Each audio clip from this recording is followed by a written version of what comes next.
I had no loving arms to hold me. Every day I wake up, then I start to break up. Lonely as a man without love. So ayan, dahil malapit na summer, inunahan ko na kayo. Natulog ako at dito tayo nagising sa dagat. Pero, yun nga lang, hindi naman ito ang magiging topic natin ngayon. At hindi rin ito ang magiging content natin ngayon. Pambungad lang.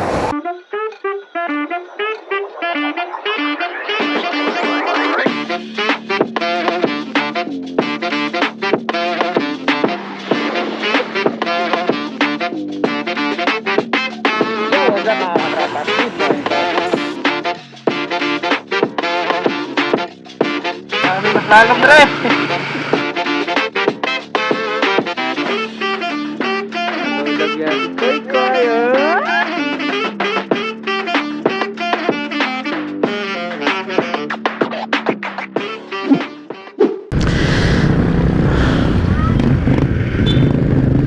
Isang magandang araw po sa lahat. Yan, good morning po sa lahat mga katrapaps. It's a great day. So it's been a while hindi ako nakapag-motovlog. Medyo busy-busyhan lang. So once again, andito ulit ako sa La Pilipina Road. So yan, doon ay papuntang New Corilla. At dito naman ay papuntang sentro bahagi ng Taguig City. Elementary na La Pilipina School. So ito yung karaniwang makikita nyo sa umaga dito na side sa La Pilipina. So hinatid ko ulit yung aking kapatid doon sa high school ng La Pilipina. Ang layo ng kanyang eskwelahan sa bahay namin. So from Tagumdok papunta dito, medyo it takes siguro ng mga around 25 minutes o hindi matraffic na mga oras. So sa mga oras na ito, medyo marami na talaga yung mga sasakyan at saka mga motorsiklo na nakasabayan mo sa daan. So may big bike sa likurang bahagi. Woo! Sarap sa tainga. Parang CB 500 data yan, Honda CB 500. Same sa motor ni Engineer Bro doon sa Leyte, yung napanalunan niya na Honda CB 500. Maswerte yun siya. Kasi nagkaroon siya ng big bike dahil sa pagkapanalo sa isang raffle draw or something. Pero meron naman talaga siyang sports bike that time. Kaso binenta yata niya. Tapos dahil meron na siyang bago, yung CB 500, ayun, magandang motor. Kailan kaya ako magkakaroon ng big bike? Nangangarap din naman ako magkaroon ng sariling big bike, no? Yun lang, hindi masyadong malaki yung CC, yung matamtaman lang, yung parang nasa middle class lang na CC or big bikes. Masaya na ako siguro doon. Masaya din naman ako sa ganitong klase mga motor, yung mga underbone lang, yung mga nasa 150cc to 200cc siguro. Kasi hindi naman ako ganun ka bilis din magpatakbo. Mostly chill ride lang yung ginagawa ko. Medyo nakasilaw yung sikat ng araw. So yan, dito tayo dadaan ulit sa may kurbada. So maganda na dito, no, kasi meron ng mga street lights o center street lights sa Center Island. Ang silaw, masakit sa mata.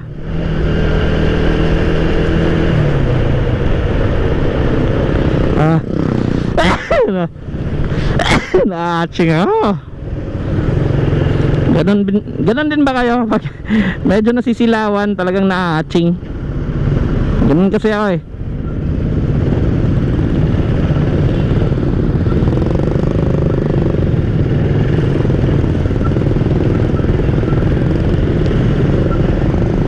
nung nakaraang araw, merong binaril dito eh, dito na side sa may Corbada, sa isang motoshop at saka parang ganyan, no? Ito dito, yan, junk shop, yung mayari yata doon, parang doon yata yun eh. Kasi ang nangyari, binaril yung mayari. I'm not quite sure kung ano yung big reason doon. Siguro mayroon siyang atraso. Kasi doon is yung mga motorsiklo na binebenta doon sa kanya or something nakukuha niya ay chinachap-chap, kumbaga pinepesa-pisa. Kaya ayun, yun ang isa siguro sa tinitingnan na reason din ng mga otoridad. So, how's your day?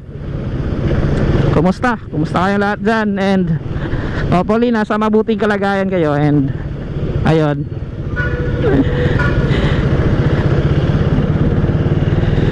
so busy day dito sa Tagum City. And sa mga hindi pa nakadaan o nakapunta dito sa Tagum City, hopefully magustuhan nyo ang mga videos na ginagawa ko around dito sa Tagum City. Yes! Yan.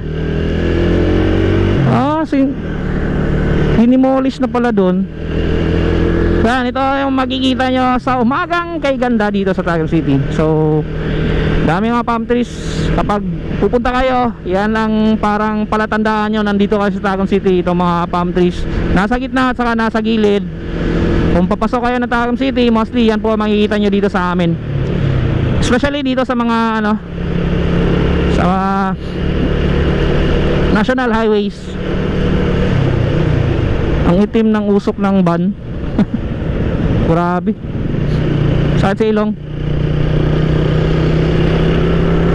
Yan, dito tayo dadaan sa ilalim. Try nating ipakita sa inyo yung mga traffic lights at bawal na liliko o mag right turn, para at least meron kayong idea kapag dadaan kayo dito. Baka mahuli kayo kapag nagkamali kayong mag right turn or mag left turn dito, kasi maraming nanghuhuli at saka kawawa kayo kapag na-tsempo na hindi nyo alam yung mga ganitong city ordinance at saka mga bawal dito. So ayan, for example, nandito kayo na side na daan, so bawal kayong lumiko pa left, pa right. At saka yan makikita nyo yung mga signboard. So tingnan nyo talaga yung mga signboard dyan, kasi kapag once na lumiko kayo dito ng pakanan, kapag meron ng huli dyan, huli na huli kayo talaga dyan. So dito is bawal din mag U-turn, bawal din magtawid. So marami mga karatula makikita nyo. And lalong lalo na doon sa may gitna, dyan sa may harap ng G-Mall of Tagum, may talagang daming nanghuli. At saka marami din ang nahuli. So yan, may ito yung mga traffic lights dito sa may ilalim ng flyover. Walang numero, pero sequence naman. Alam naman kung sino ang susunod. Madali lang din yung traffic lights magpalit. So ayan po yung SM Mall, malapit na matapos. Malaki na yung nagawa. Ayan na, ang laki. So ayan, go na. Kapag naka green na, go na yan. Wala.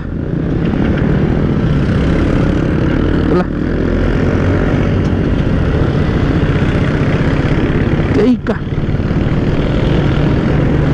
Ay, nagkasira.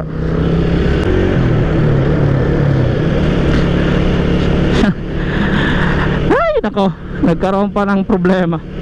Ayan, ito yung makikita nyo dito sa ilalim ng flyover. So ayan, kapag dito kayo, yan, gaya dito, kapag dito kayo, bawal kayong punta dito. So bawal kayong lumiko, straight lang talaga. So yan, meron naman mga karatula gaya nyan.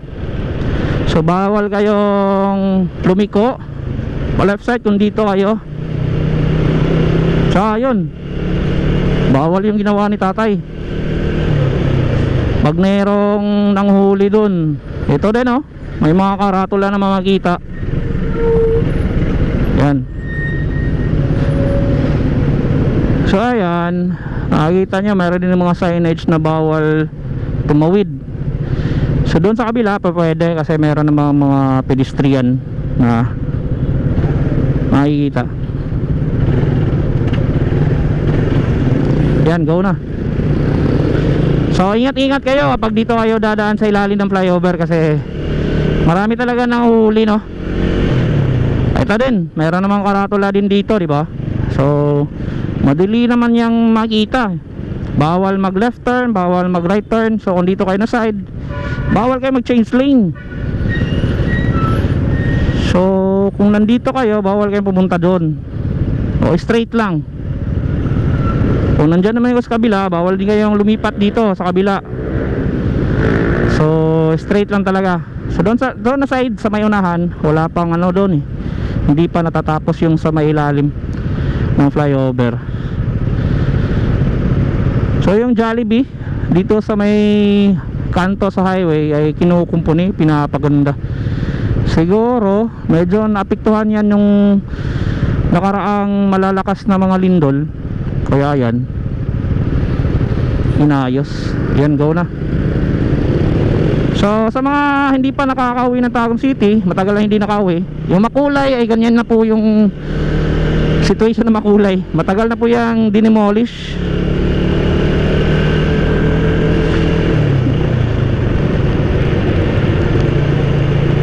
Yan, dito na part ng mega flyover ay hindi pa natatapos dito sa ilalim. Matagal na to, hanggang ngayon hindi pa natatapos talaga, inaayos pa rin. So hopefully hindi matapos ang taon ito. Matatapos na din yan, kaso possibly din by next year hindi pa rin niya matapos.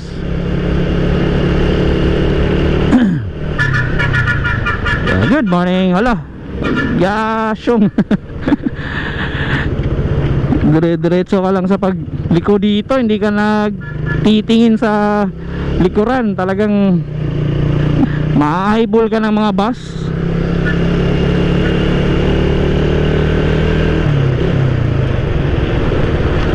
Woo! Ang bibilis pa naman ng mga bus na magpatakbo dito, kaya doble ingat. So ganitong bus, itong Davao Metro Shuttle, ang may-ari niyan yung mayor dito. So yung mayor namin ang may-ari ng bus na yan, yung Davao Metro Shuttle, Go Mindanao. So sa mayor namin yan, business nila. So again, it's a great day to be back on motovlogging. Pero punta muna ako sa sa may gasoline station kasi wala nang gas yung motor ko. Kailangan ko magpagas. So tingnan natin baka may nanguhuli dito, kasi dito mostly nanguhuli yung mga LTO eh. Kawawa tayo pag na-timingan tayo kasi naka-crocs lang ako. Bawal na bawal kasi yung crocs eh. Good naman kasi umaga pa naman eh. Grabe yung mga ano, umakyat na sa mga kable ng kuryente, yung mga damo.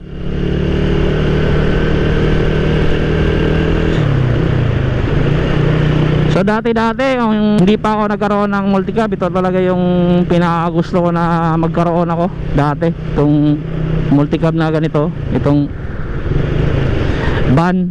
So ganyan type na multicab, transformer type na van. Ganda kasi para sa akin, sulit na sulit kasi. So yan, papagas muna ako dito kasi wala na talaga akong gas. So empty na. 100 unleaded.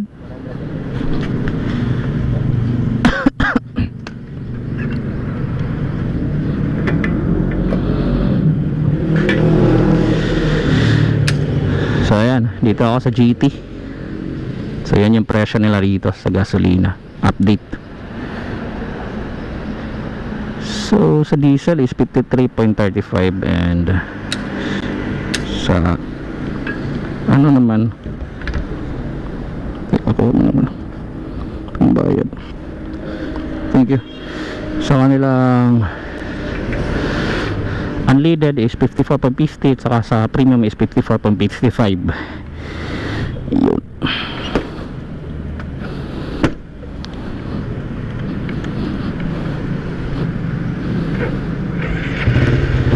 Yan, shoutout dito sa GT. Ano? Presyo na kanilang gasolina ngayon sa araw na ito.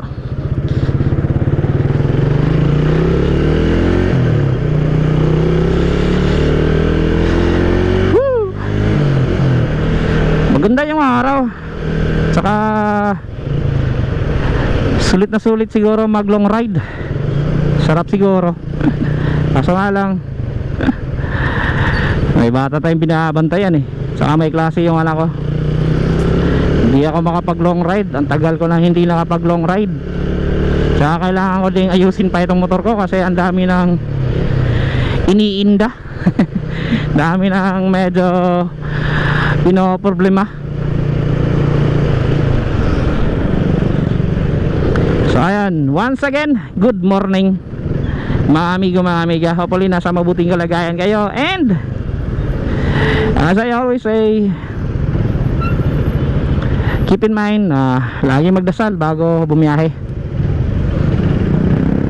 And also chill ride lang lagi. So dito yung nangyaring ano dati, yung kalunos-lunos na disgrasya. Yung isang pasahero ni tatay talagang nagulungan yung ulo. Saka patay talaga. Nabanggaan ng ano, nabunggo ng help. Ito yung Tagumdok. Oh, okay. Sinemento na at inayos na yung mga sirang. Bilis ah. Wow. Kaso nga lang hindi nakasemento pa dito no, na side sa may harap ng Tagum Doctors College. So dyan nag-school yung aking isang kapatid, nursing. Okay.